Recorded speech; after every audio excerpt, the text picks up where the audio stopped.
오늘 우리에게 주시는 하나님의 말씀은 시편 113편 1절로 9절까지 말씀입니다. 시편 113편 1절로 9절까지의 말씀을 봉독하겠습니다. 할렐루야, 여호와의 종들아 찬양하라. 여호와의 이름을 찬양하라. 이제부터 영원까지 여호와의 이름을 찬송할지로다. 해 돋는 데에서부터 해 지는 데까지 여호와의 이름이 찬양을 받으시리로다. 여호와는 모든 나라보다 높으시며 그의 영광은 하늘보다 높으시도다.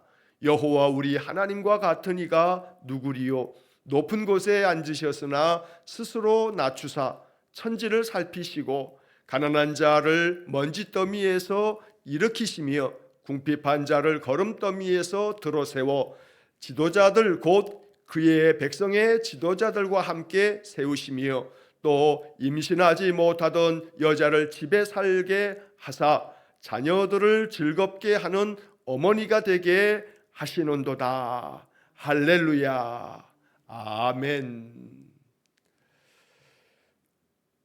성탄절 전야가 되면 옛날에는 각 교회마다 저녁 예배를 늦어감치 드리고 새벽송을 돌았죠. 새벽송을 돌면 제 어린 기억에도 이제 5시, 6시 이쯤 되면 물론 그 전에 뭐 1시, 2시 뭐 이미 그때 새벽송 다 마치고 젊은이들이 또 어린애들이 다 이 교회 모이면 어른들은 집으로 이제 귀가하시고 아침에 성탄 예배를 위해 잠시 가서 쉬셨다가 아침 성탄 예배 나오시는데 이제 젊은이들은 어린아이들은 그 성탄절 그 새벽 밤을 꼬박 세우면서 예배당에 모여서 새벽송 돌 때 우리 교우들이 이렇게 건네주었던 과자나 또 귤이나 여러 가지 간식들을 가져다 두고 그것들 중에 이제 많은 것들은 고아원도 갖다 주고 양로원도 갖다 주고 이제 그 아침에 오전에 그렇게 합니다만 이제 그 중에 일부는 이제 그 밤을 세우는 우리 청년들이 학생들이 그거 먹으면서 밤새도록 게임도 하고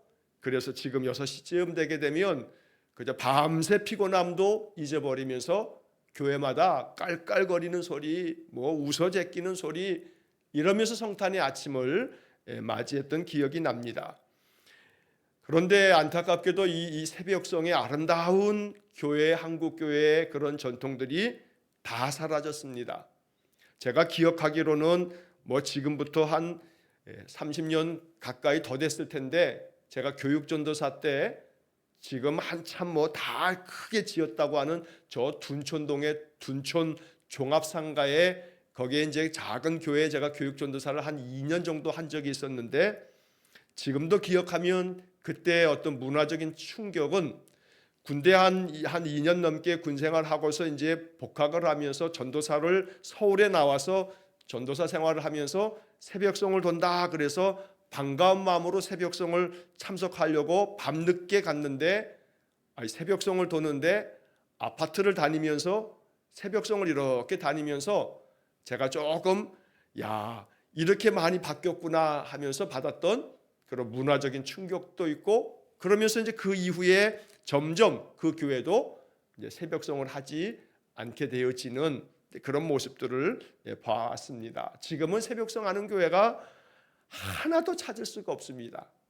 아련한 그 옛날의 추억이 되고 말았습니다.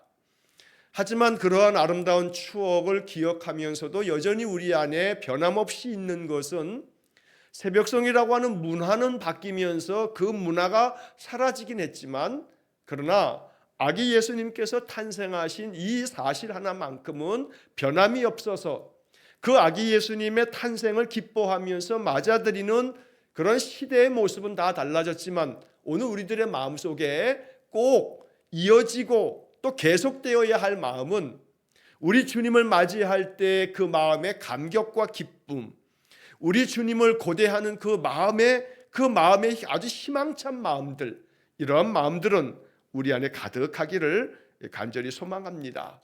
문화는 바뀌어서 새벽송은 없지만 그러나 우리 마음속에 예수님에 대한 그런 간절한 기대와 소망의 마음으로 새벽송을 도는 이들에게 새벽 일어나 아침 눈을 비비고 깨어나와서 그 새벽송을 내 집 앞에서 찬양을 불러주는 사람과 함께 찬양 한두 곡을 부르면서 새벽의 아침을 맞았던 그런 마음처럼, 그래서 올해 이 성탄절에는 아침에도 이 새벽 예배를 드려야겠다. 마치 새벽송을 사람들이 돌지는 않지만 천군 천사가 내 집 앞에서 새벽송을 들으면 그러면 깨어나서 그 새벽송을 도는 일을 맞이하는 것처럼 아침 일찌감치 우리가 지금 6시에 드리는 새벽 예배는 말이 새벽 예배지 옛날처럼 5시 그 어간에 드리는 것도 아니고 아침 기도에나 다름이 없는데, 그래도 마음은 새벽 예배로 우리가 이렇게 명칭하면서 예배하지 않습니까? 하나님께서 천군 천사를 우리에게 보내셔서 목자들에게 천군 천사가 찾아와서 아기 예수님의 탄생의 소식을 전해주는 것처럼 오늘도 이른 아침 우리가 아침에 오전에 성탄 예배를 나오기 위해서 또 분주하게 또 준비하고 와야 되지만, 그러나 이 이른 아침에 천군 천사들의 그 성탄의 기쁜 소식을 받는 것처럼 오늘 우리가 이 아침을 맞이할 수 있기를 원합니다. 자, 오늘 시편 113편을 읽었습니다. 그런데 이 시편 113편은 우리가 매일 성경의 편성의 그런 쭉 일정에 따라서 읽는 것이지만, 매일 성경의 그 성경 본문의 편성이 아주 매우 깊은 생각 속에서 그 순서를 정하게 되는 것을 제가 보게 됩니다.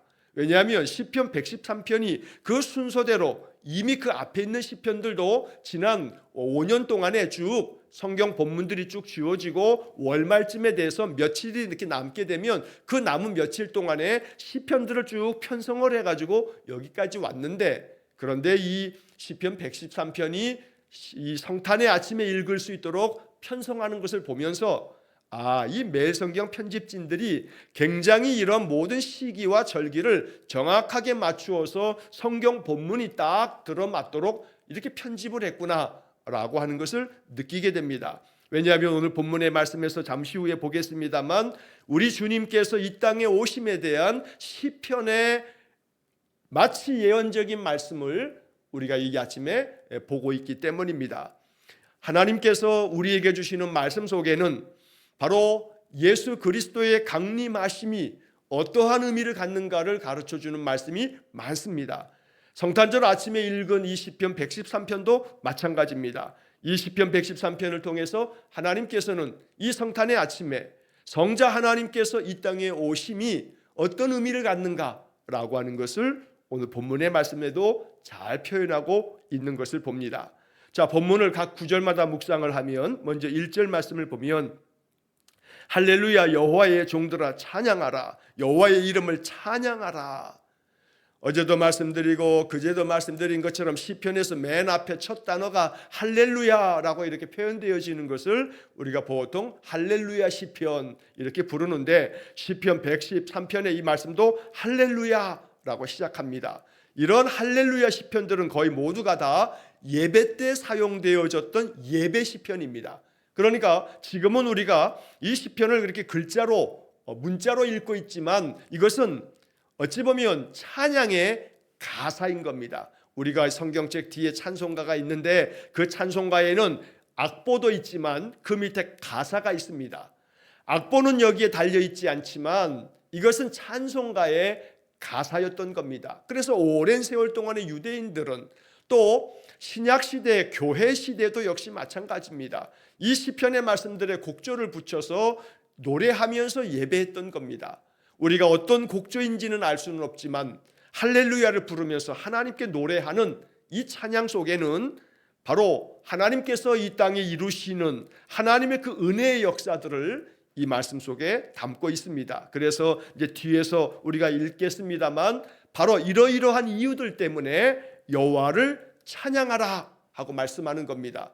결론은 1절의 말씀입니다. 여호와를 찬양하라. 모든 백성들아 여호와를 찬양하라 라고 하는 것이 결론인데, 왜 하나님이 찬양받으실 분인가, 우리가 왜 하나님께 찬양해야 하는가 라고 하는 것들을 이제 4절 이하의 말씀에서 쭉 이야기를 합니다. 자,